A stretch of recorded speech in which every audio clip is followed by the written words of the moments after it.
minute. First, I want to tell you they are here from Diagnostic Learning Services. So Laurie is the founder and executive director, and Abby is the director of assessment.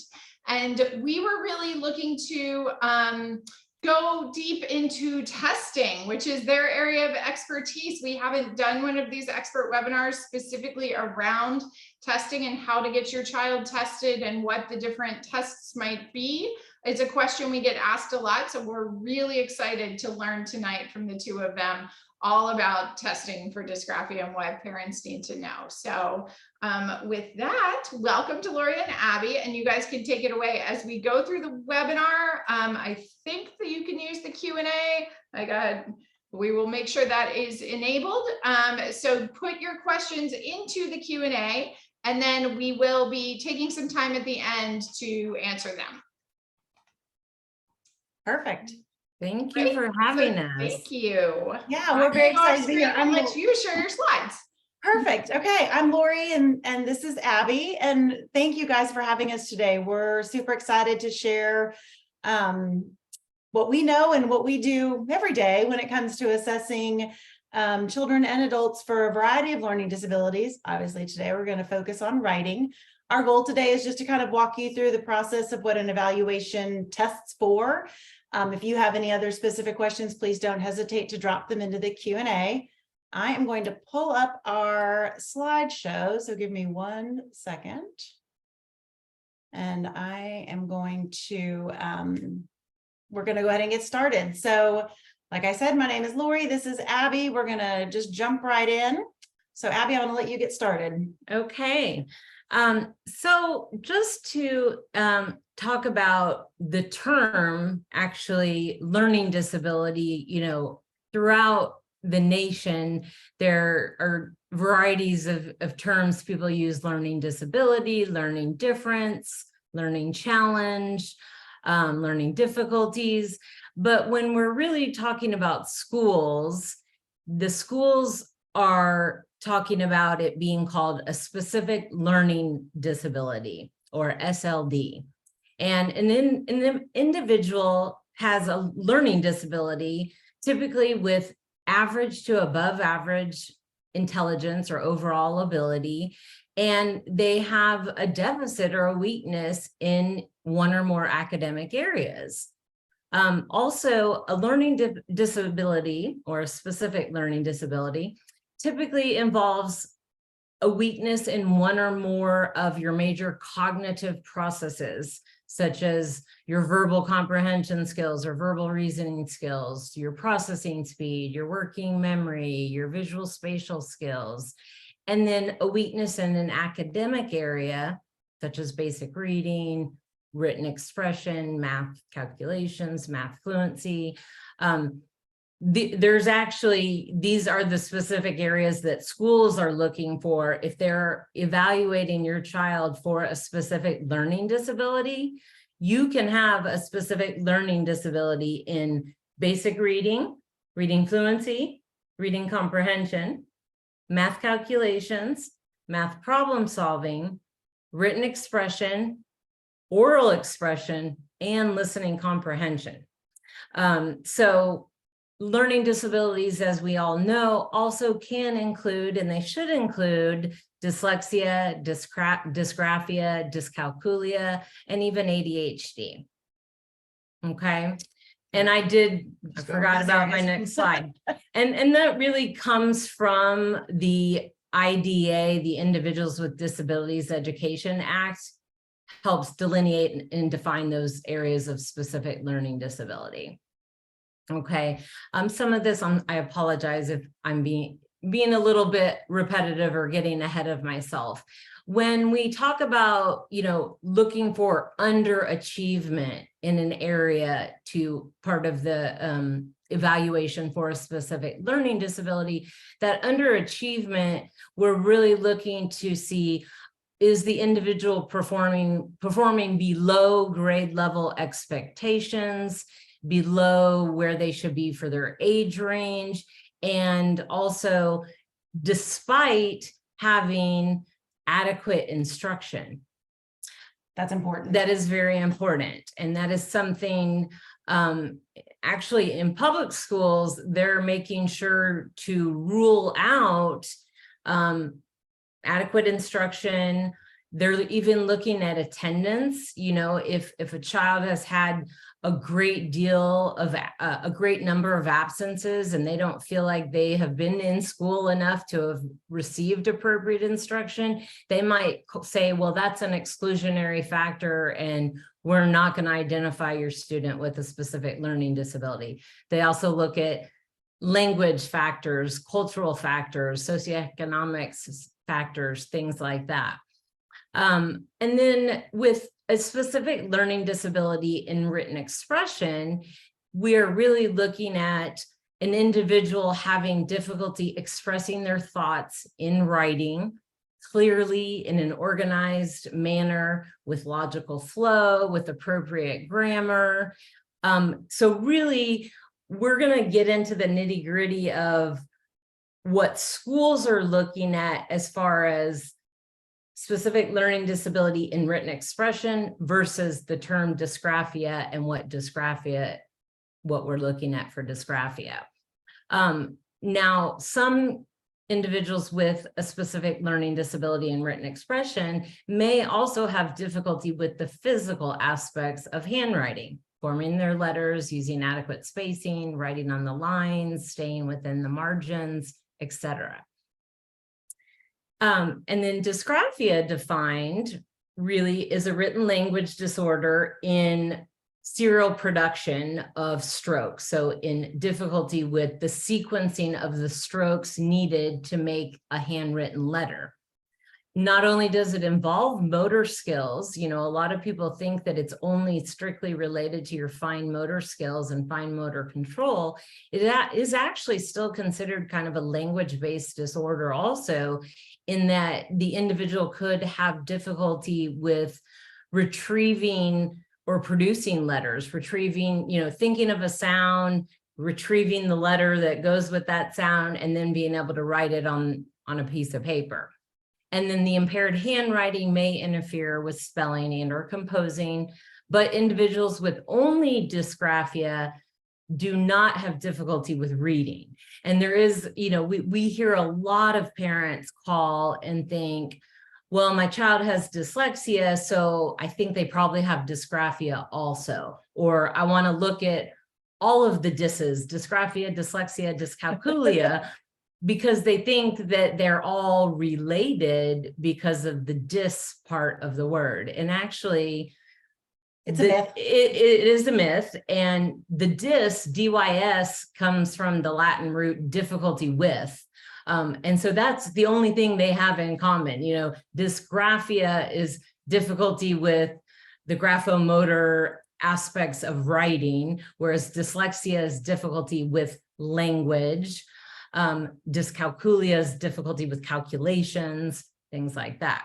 And also, interestingly, a recent review of the research regarding, you know, dysgraphia, they're saying that it's best defined as a neurodevelopmental disorder manifested by illegible or inefficient handwriting due to difficulty with letter formation. And then the difficulty is the result of deficits in hand movements used for writing, which is called graphomotor function, and or storing and retrieving orthographic codes, those letter forms. And then, of course, secondary consequences may include problems with spelling and with written expression. So here again are some more of the characteristics of dyslexia that we look for. I mean, I do all the time. Dysgraphia, see, they sound alike. Yep. With dysgraphia that we look for when we're doing an assessment. Just these aren't necessarily going to come from a standardized test. These are more observational. You know, how do they form their letters? Do they have a lot of erasures and cross-outs? What's their spacing like between their letters and their words? Do they have a lot of reversals beyond the early stages of writing? It's really important to understand that BD reversals, 7-9 reversals are really developmentally appropriate through usually the end of second grade. So, you know, that's expected, but past that point, if there are still reversals with letters or numbers, then that's something we want to definitely take into consideration. How do they hold their pencil? What kind of pressure do they put on their pencil? We have some kids that it's like they're barely holding on to the pencil, while others, they're squeezing it so tight there, you can see the redness in their hand.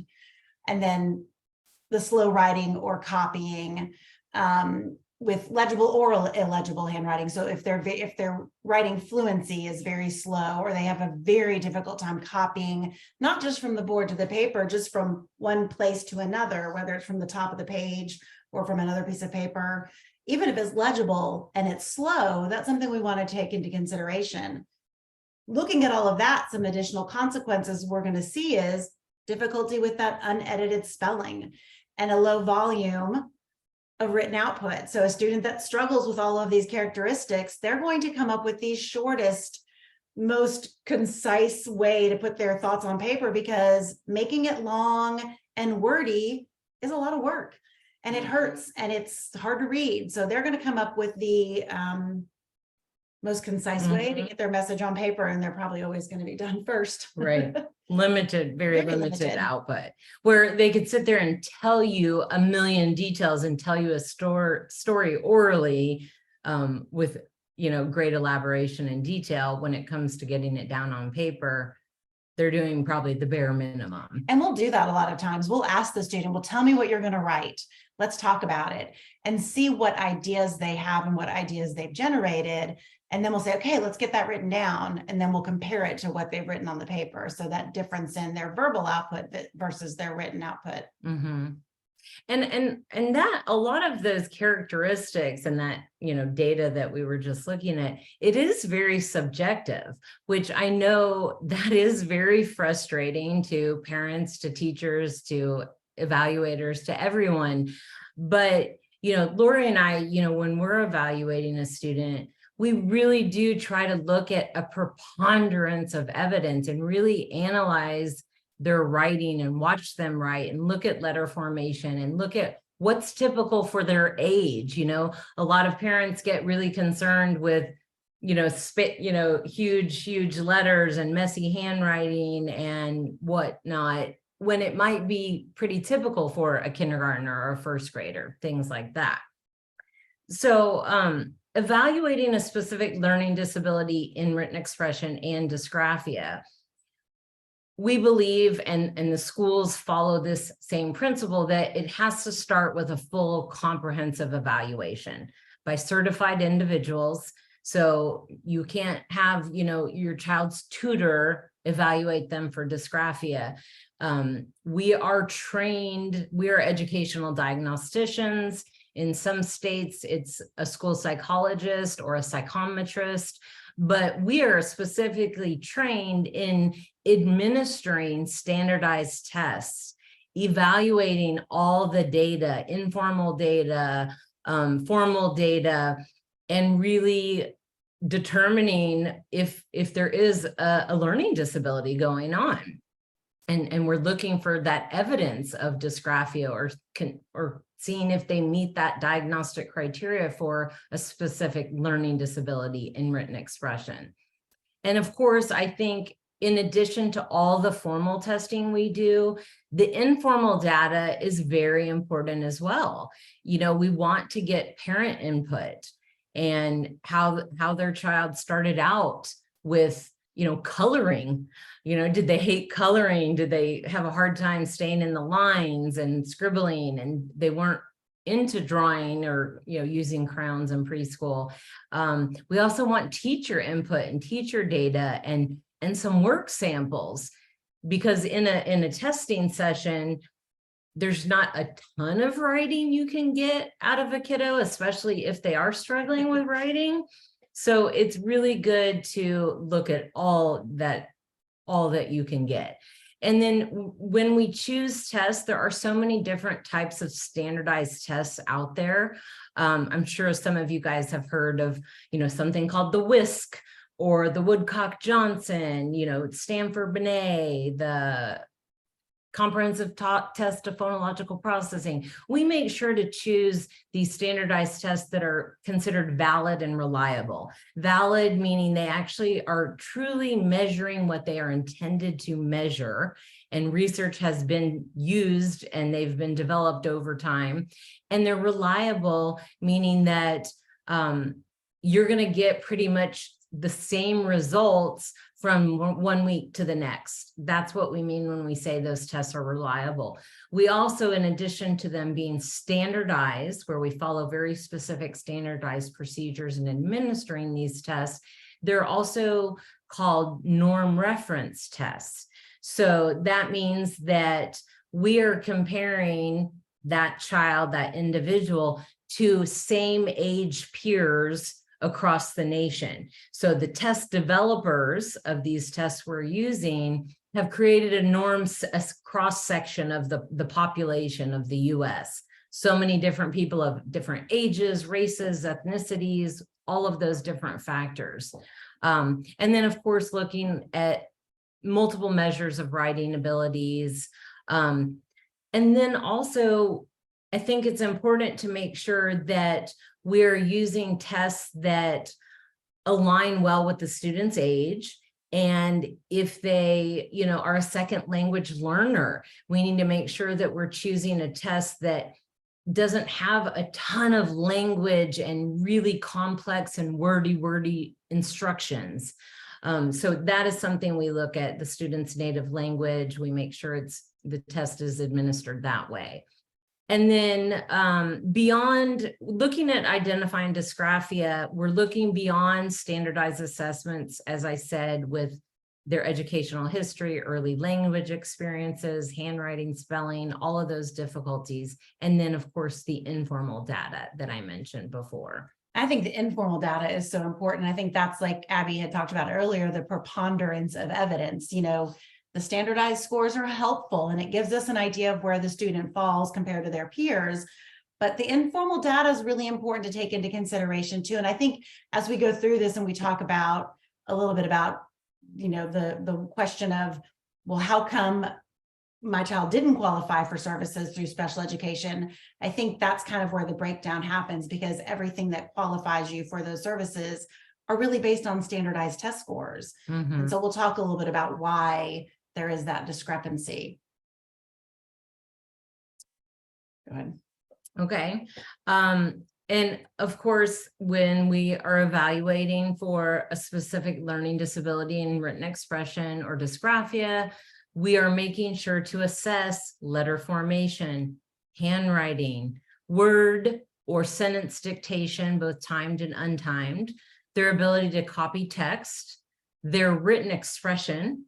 So actually, looking at, we're scoring their content, exactly. Spelling, writing fluency, both for accuracy and fluency or speed or rate.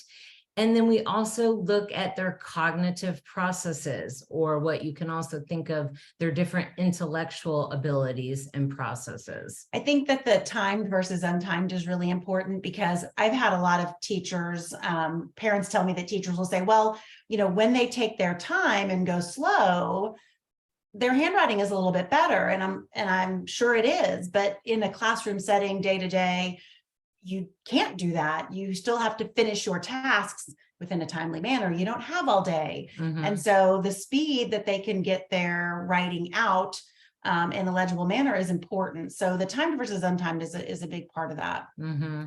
So I think it's important to talk a little bit. We wanted to kind of share with you guys a little bit about the different areas that we evaluate and how those areas, or how by evaluating those areas, we're learning more about how they process language and how those areas impact their writing, whether it's looking at just dysgraphia or written expression. A lot of these are going to cross over and you're going to see both. But these are areas that everybody should assess. Right. And excuse me, No, go ahead.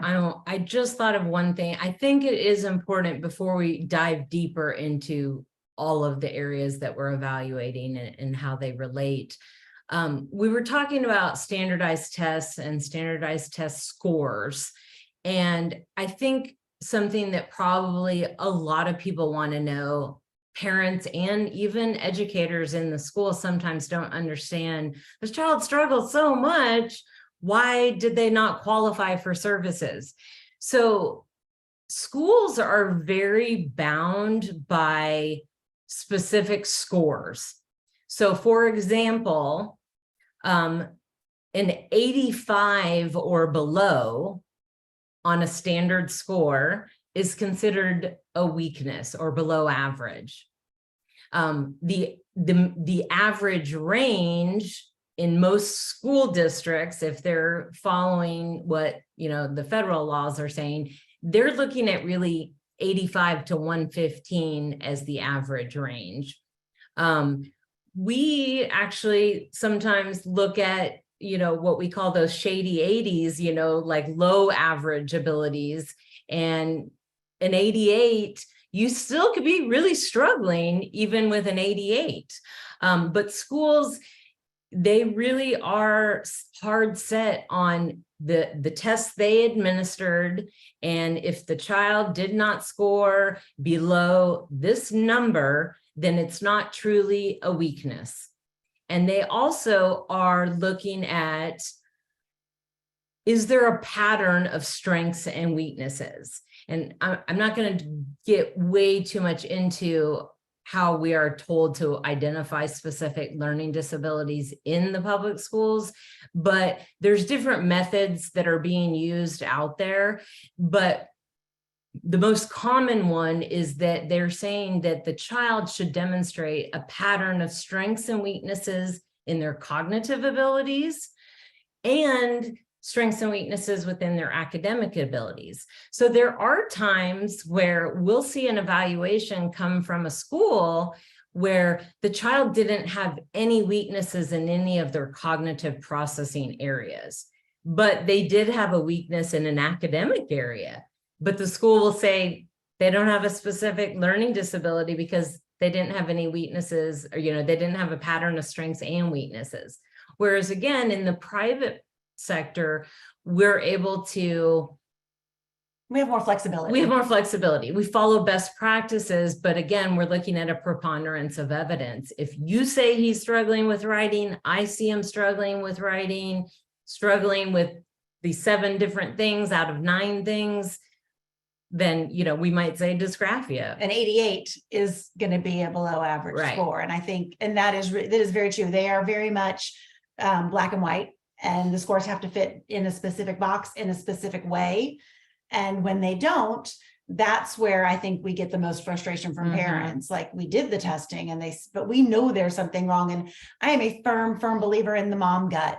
Your mom gut knows there's something, there probably is. And so, like Abby said, that a lot of kids get kicked back because they don't hit that, benchmark of below 85, which seems silly. But in all honesty, I mean, in fairness to them, there has to be a cutoff because they have to have some consistency. So I understand why it's done. We just don't always agree with the results. And it's frustrating too, because they'll say they don't qualify for services, and then they don't do anything else. There's no help. There's no help. Yeah. And so now this child's just left in the classroom to struggle. When we talk about those cognitive processing areas, that pattern of strengths and weaknesses, and these are some of the areas, we just wanted to kind of talk a little bit about some of the areas that we assess to do a thorough evaluation and how these different areas impact writing. So short-term working memory is a big one, and it's important. It's important within the writing process. We talked a little bit earlier about the retrieval of those codes, of whether it's how the letter looks and how that sound, what letter goes with that sound, but also then that word, how does that word look? And can I retrieve those patterns or those strings of letters from my memory, and how quickly can I do it? And so that's where we get into looking at short-term and working memory. And so everything from spelling to constructing a sentence to your word choices and how you plan and organize your writing are all impacted by short-term and working memory. So when we're evaluating a student, we want to look at those skills and see where they are. Are they adequate? Are they average, above average? Or is this a student that really struggles in these areas, and we can see how it's impacting their ability to get their thoughts on paper? Anything else about that? All right. That's a big one. And then this is a big one for looking at writing dysgraphia, orthographic processing, which is an individual's ability to recognize and manipulate the letters and spelling patterns in language. It's related to understanding the visual representations of words including letter recognition, sound correspondence, the rules governing spelling, word formation. And really, I am seeing more and more states have some guidelines to look at dysgraphia. And when we are looking at dysgraphia, this is something very important that we need to be looking at, is their orthographic processing. So spelling, for example, orthographic processing plays a crucial role in spelling. So if a child is really struggling with recognizing those letters and putting them in their sequence, they, are struggling with writing, and they're struggling to get those words out, retrieving those letters, applying those spelling patterns. You might even see major important sounds left out of a word in these kiddos. The right letters in the wrong order. Or the right letters in the wrong order, exactly. Word choice, being able to think of the right word to convey the meaning and the intent of what I'm thinking about. So orthographic processing skills really enables kids to access and retrieve those appropriate words from their brain, from that language part of their brain, and then they can quickly recognize, recall spelling of words, which of course will enhance their ability to access that vocabulary, choose better words, express their thoughts well, even elaborate. And then orthographic processing also can affect grammar and syntax. It's related, it contributes to the understanding and application of grammar rules and syntax rules. And so as kids develop those orthographic skills, they become more really adept at recognizing and using correct grammatical structures, punctuation marks, capitalization, subject verb agreement, exactly. And then with editing and revising, orthographic processing is definitely essential in that part of the writing process. So individuals with well-developed orthographic processing skills, they can identify correct spelling errors, punctuation mistakes, grammatical inconsistencies in their written work. They can go back and read their work and catch those mistakes and spot them and identify them. Processing speed is something that we assess with every student. This is going to have an impact, again, across all academic areas. But when we're looking at writing, especially with dysgraphia, we're looking at writing speed. Somebody who struggles with processing speed or tends to have a slower processing speed, their writing process is going to be a lot slower. Kind of the whole process, right? Not just the physical active handwriting, but that retrieval of the information, remembering what it is I want to say. It really, and again, it can also affect the editing and revising, like we talked about earlier, the speed that they can edit it. And, if you're going too fast or too slow, you're going to miss mistakes that you might have made. So processing speed it's like I said, it's very important. It really does help the student hold that thought in their mind while they work without losing it. If you're writing very slowly, the thought disappears and then you erase and start over. Mm-hmm. And so we want to assess processing speed for every student, because again, this is going to be something that a child that either has really fast processing speed or slower, it's going to impact their ability to get their thoughts on paper.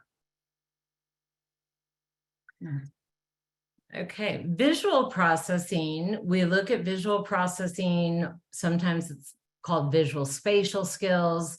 And visual processing really is related to dysgraphia in that with weak visual processing skills, you might not be able to perceive or distinguish between differences between letters and how they look.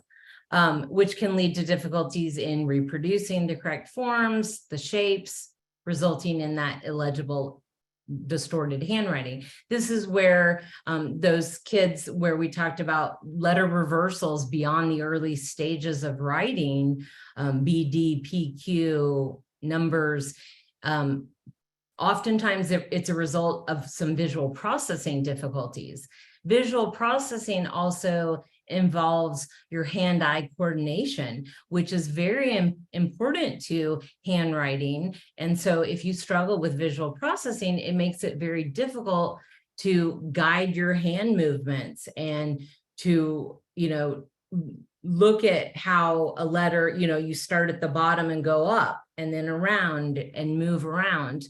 And then visual processing is affecting your editing and proofreading skills, because you need to be able to scan your work and again, pick up on those inconsistencies, recognize those visual errors that you would be able to see if you can adequately perceive and process visual information.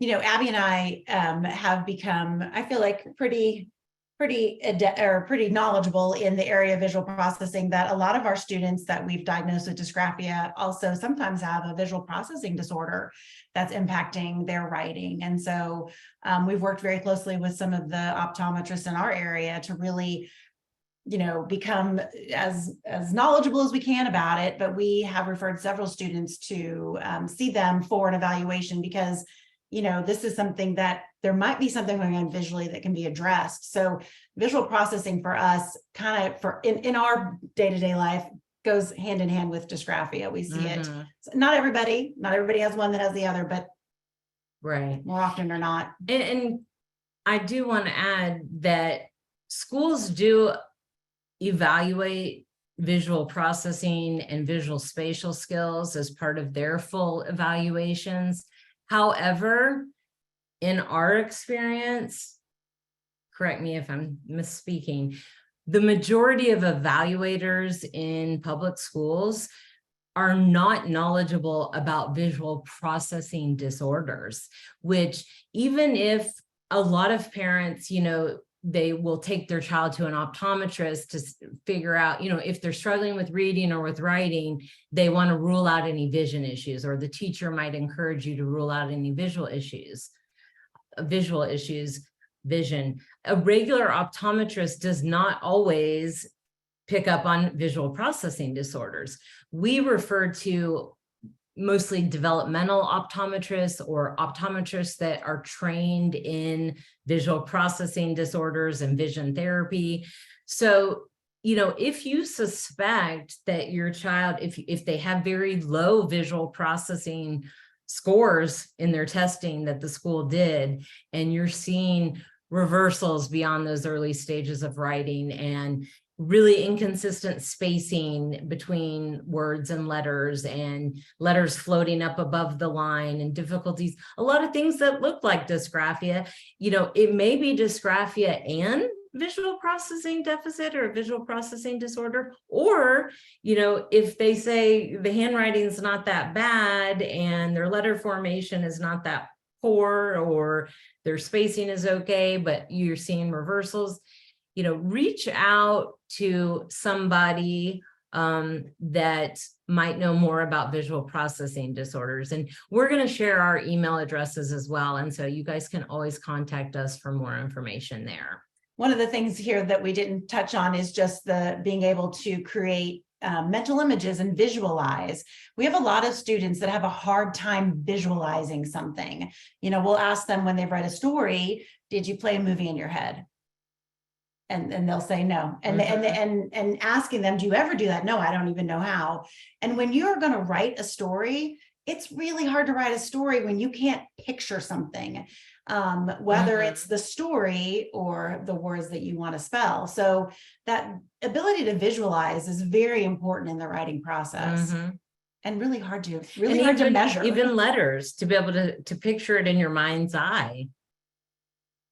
All right. Fluid reasoning. So fluid reasoning is really, I describe it as your problem solving skills. How well do you problem solve? And while there's not a direct connection necessarily with fluid reasoning directly to dysgraphia, you need a lot of problem solving when it comes to writing. You need to be able to generate your ideas, and you need to be able to problem solve through your paper or through your paragraph, and make decisions about what's going to come first, being able to sequence the tasks or the ideas in a cohesive manner. You need to have obviously critical thinking skills. And I feel like everything has revising and editing, because you need all of these skills to be able to go back through a paragraph, a sentence, or a 5-page paper and edit and revise it and be able to catch the mistakes, identify any weak spots, find, suggest, be able to come up with ideas on your own on how to improve it. So the problem solving piece is very important to the writing process and to how your message comes across on paper. Even logical flow. We tend to see sometimes kids with written expression difficulties where their story just doesn't make sense, or the first sentence kind of goes with the second and then they stray way off. So that is really related to that fluid reasoning and problem solving. Okay, so we also assess an area that is called crystallized intelligence on some test batteries. Some other test batteries that we use call it your verbal comprehension skills. Essentially, vocabulary, language development, verbal reasoning skills, your ability to listen and comprehend, access acquired general knowledge, things like that. So with dysgraphia, it's not really clearly related to your verbal comprehension skills. However, with the writing process and written expression, you have to have a rich vocabulary. So you have to have good vocabulary and language development to be able to come up with the words to put in your writing. And if you have weak verbal comprehension skills and weak vocabulary, it's, we're getting, again, very limited output in sentences that don't convey the child's ideas and their meaning and don't make sense. And it's hard for them to organize, again, their ideas coherently. They tend to use a lot of the same words. They have trouble coming up with synonyms, or good descriptor words, good adjectives. That's true. Yes. Oh, long-term memory. Long-term memory. When we talk about long-term retrieval, which is one of the areas that we do assess for, it really is being able to grab that information from your long-term memory fluently, retrieve it fluently, and bring it forward. So obviously back to the spelling and orthographic retrieval that we talked about earlier, being able to retrieve those orthographic patterns, your spelling patterns, the letter formations, things like that. That's all part of your long-term memory process. Being able to retrieve the words that you want to use, when you're writing and you get stuck, like, what's that word? What's that word? If you have a hard time retrieving that information, it's going to really slow your writing down. You end up using another word or the same word. It impacts your grammar and how you structure your sentences, how you organize your content, and then just the retrieval of those strategies that you've learned, as far as planning your papers or paragraphs or sentences.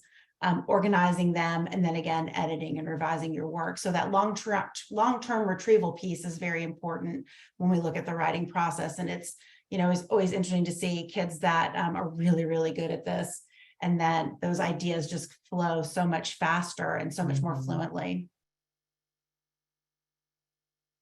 Okay, this is a big one. And we really believe that executive functioning skills are related to so many tasks, all of your academic areas. Executive functioning and attention kind of go hand in hand, are interrelated. So your executive functioning skills, your ability to plan and organize, to think and plan out, writing involves thinking of so many different things. So, thinking about a dysgraphic child, they have to think about what the letter is, the sound that I want to make, the spelling pattern. How did they teach me to write that letter again? How do I put them all together? Now I have to organize it and put it in the right order and use the writing line. Even with, expressing their ideas, you're thinking about organizing all those different ideas floating around in your brain and putting them into a coherent, logical flow that support those ideas. These are the kids that often will leave words out. they get so hung up on thinking about how do I write these letters and put them together to form a word, that by the time they get to the next word, it's like they've forgotten and they end up leaving words out of their sentences. Abby and I, in the interest of full disclosure, both are diagnosed with ADHD. We're both medicated for our ADHD. I can tell you personally that the writing process has always been very difficult for me because of the executive function that it causes or requires. Thank you. See, word retrieval. I can tell you something most of the time, but if you ask me to write it, I will stare at a blank piece of paper or a blank screen thinking, where am I going to start? I don't know where to start. What order should this go in? What information should I include? Is this important? Is this not important? And we find that a lot of individuals with attention difficulties who have weak executive functioning, they really struggle to get their ideas on paper. And again, they'll procrastinate that writing task for as long as they possibly can because it overwhelms them.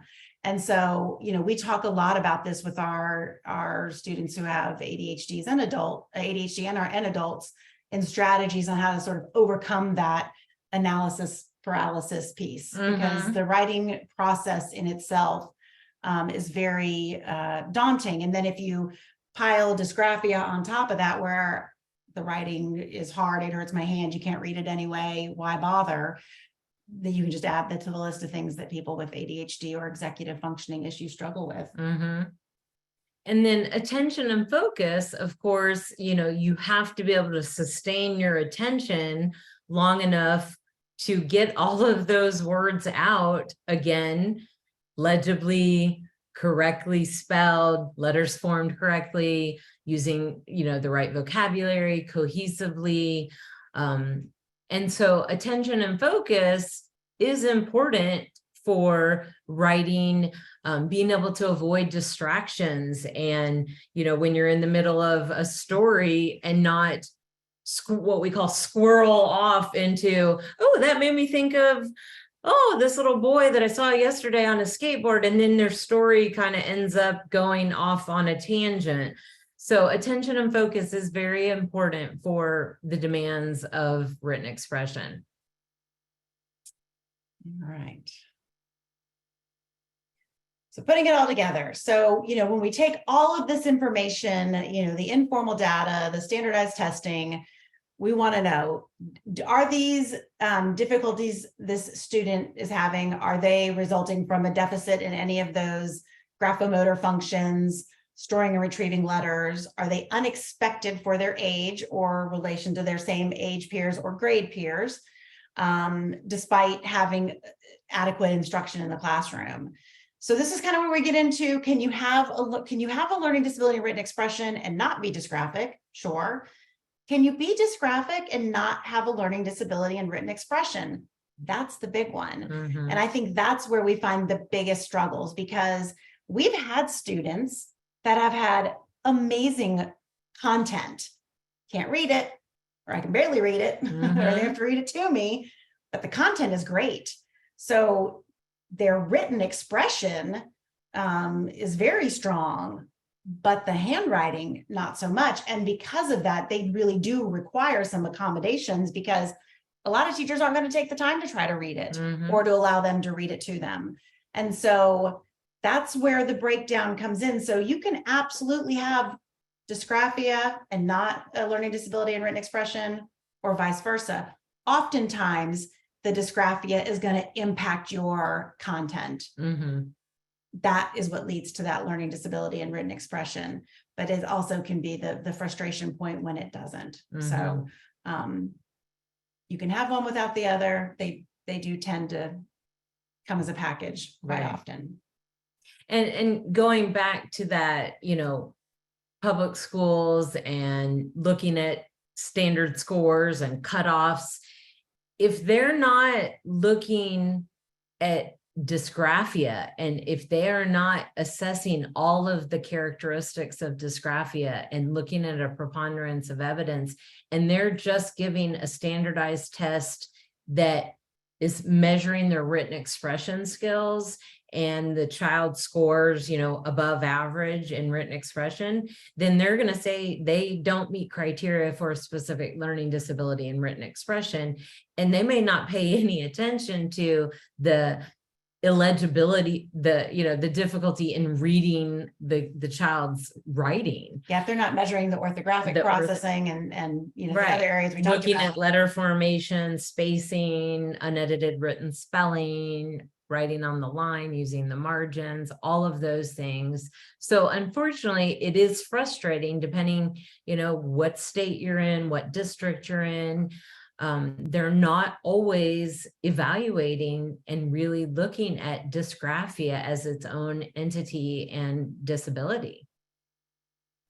So, we wanted our talk today to focus mostly on the assessment, but it would be a disservice if we didn't just cover a few of our favorite recommendations and accommodations that we typically recommend for students, whether we're looking at the written expression piece, dysgraphia, a combination of both. Breaking those longer assignments into smaller pieces is a big one. Like we talked about a second ago, the overwhelm of this is too much. I have to write 10 sentences. I'm going to be here all night. I'm going to be able to do it. Helping breaking it down into one or two at a time, taking a break can make all the difference in the world. Graphic organizers, or a way to get those ideas from the head to the paper, in an outline form, just to help with that organization. We're big fans of graphic organizers. My favorite recommendation is allowing them to use voice to text, especially when they have to write a paragraph or a story. Let them talk it out. Hey, you know what you have to write about, Africa. I want you to show me everything and I'm going to let the computer type it. And then we're going to get it from your head. We're going to purge and get it out. Now it's all in front of me. Now I can see it. It's so much easier for me to organize it now. When it's all up here, jumbled in with the thousands of other things that are in there, you can't keep up with it. So get it out of your head. And then allowing, having the teachers allow students that one last final review. Let the teacher review it, make some suggestions, and give the student one more chance. Every single one of those things we talked about dealt with the revision and editing process. That is something that kids with writing challenges struggle with the most. So allowing them that one last chance to make any edits or revisions. Obviously, the computer is a huge, and I know a lot of schools and grades are using the computer now, but we're not always teaching keyboarding. So working on those keyboarding skills. We've also found that cursive writing can be very, I say therapeutic. It's just easier. It flows, right? Everything's connected. Everything starts at the bottom. It's not the start, stop. So if you're in a school that teaches cursive writing, or you have a younger student, I think it's harder to teach cursive to older students, but younger students, that's always a great option.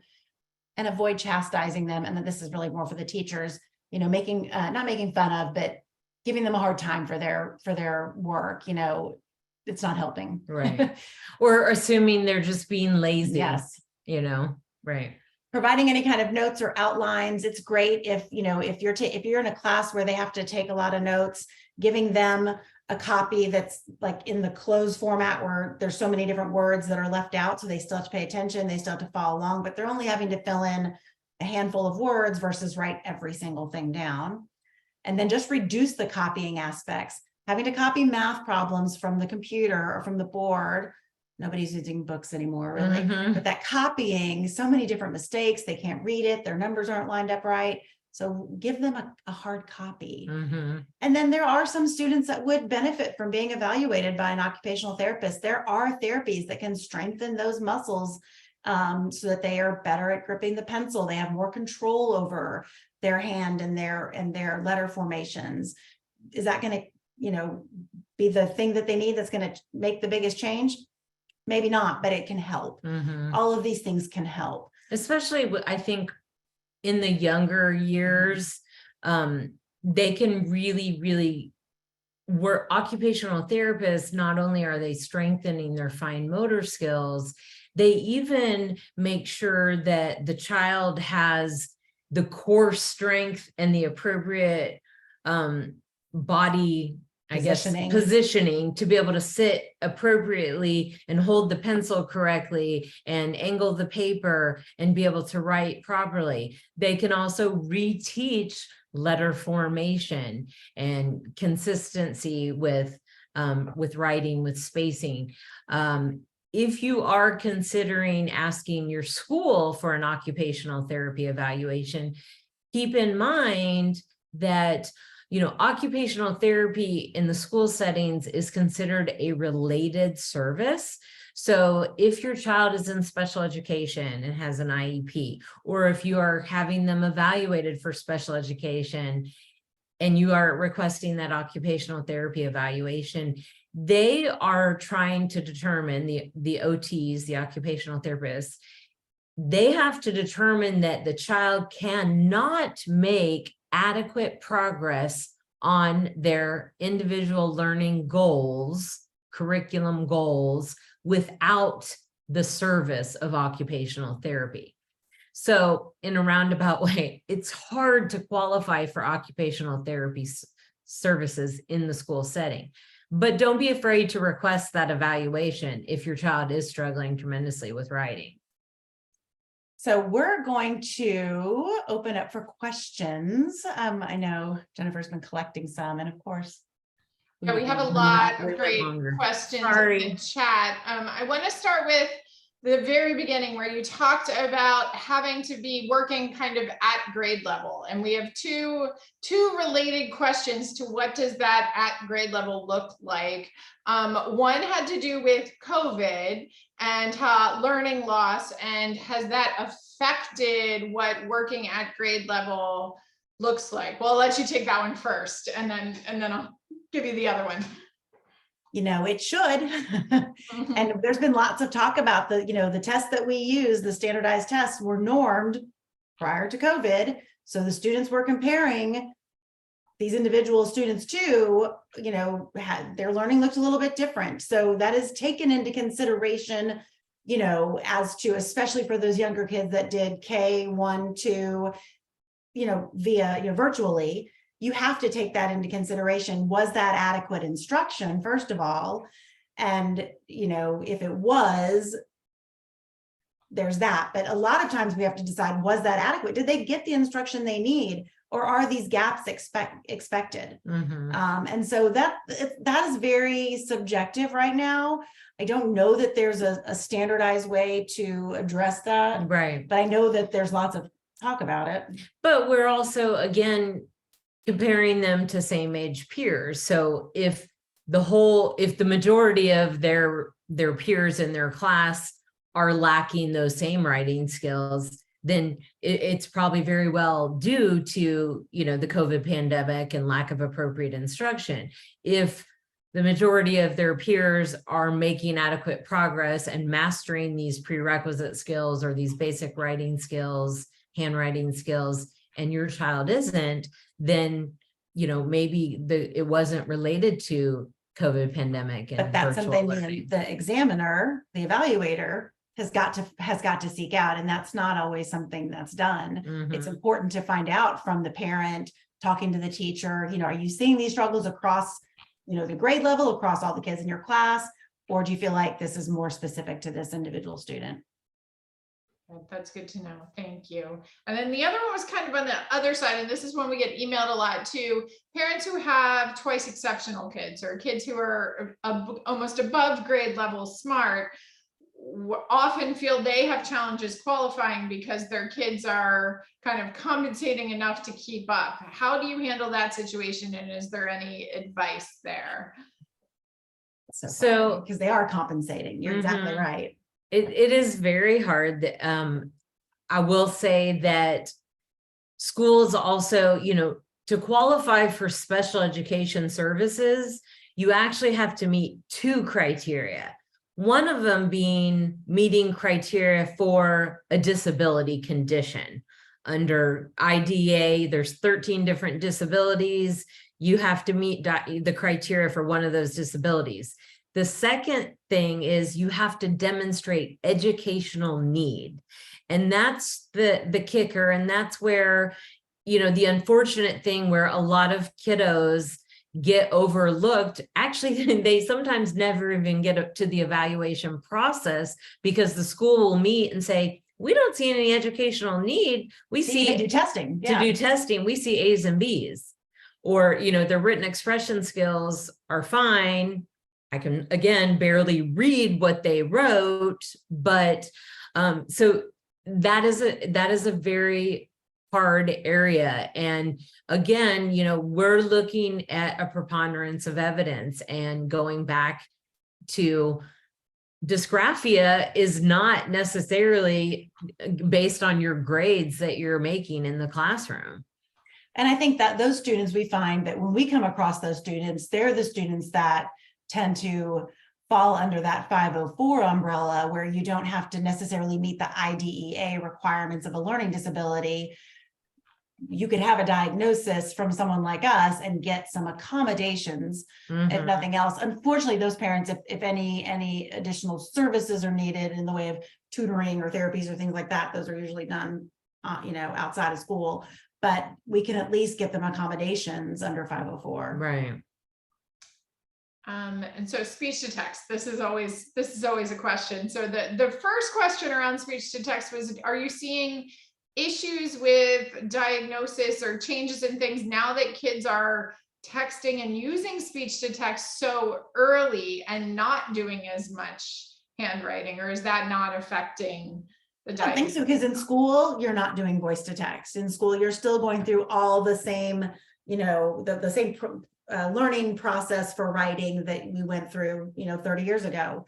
So I actually think it's great for kids with dysgraphia or dyslexia, because it does allow them to communicate with their friends and not feel embarrassed when they can't spell a word. But no, I don't feel like it's impacting the progress. Yeah, I don't. And surprisingly, even when we're asking them to write and we're evaluating their writing, we're not seeing a lot of the acronyms that they use in texting. So it's pretty cool that they're able to do that code shifting, and they kind of know the difference that this is not the appropriate time to, We've seen it once or twice. It always just makes us giggle, but no, Right. It's definitely not a problem. Sounds good. And then with that speech to text, a couple of people said speech to text doesn't help their child. Is it still dysgraphia if you can't if the speech to text is not helping, or what do you do then? So that to me says then it's probably more the content, right? It's the ideas. And that's where we want to dig in a little bit deeper. We're looking at all of those areas that we just went through. Is it a retrieval piece? Is it a language piece, as far as being able to understand the vocabulary, use the right words, so that it could come out as an issue with written expression, but there could be more going on, and that we can address and make recommendations based on those. So yeah, if it's just difficulty telling a story, whether it's verbally, if it's hard to tell it verbally, then it's really hard to put it on paper, obviously. So that's why we look at those verbal skills. First, can you give it to me verbally? And if they can't, well, then we're going to look at some other areas and some other issues as well. And you can still use a graphic organizer before you go to write your story using speech to text. You can pull up a graphic organizer on the computer and put your thoughts and ideas in this organized manner. And that might help some of those kiddos that even with voice to text are struggling to get their ideas out. Sounds great. And then I know we're at time. One last one. Dyslexia and dysgraphia obviously are different. You mentioned it a little bit at the beginning, but there are kids who have both. And so how does this process change if the student is also dyslexic? Does that affect some of the testing, or is it very clear that they're both throughout the testing?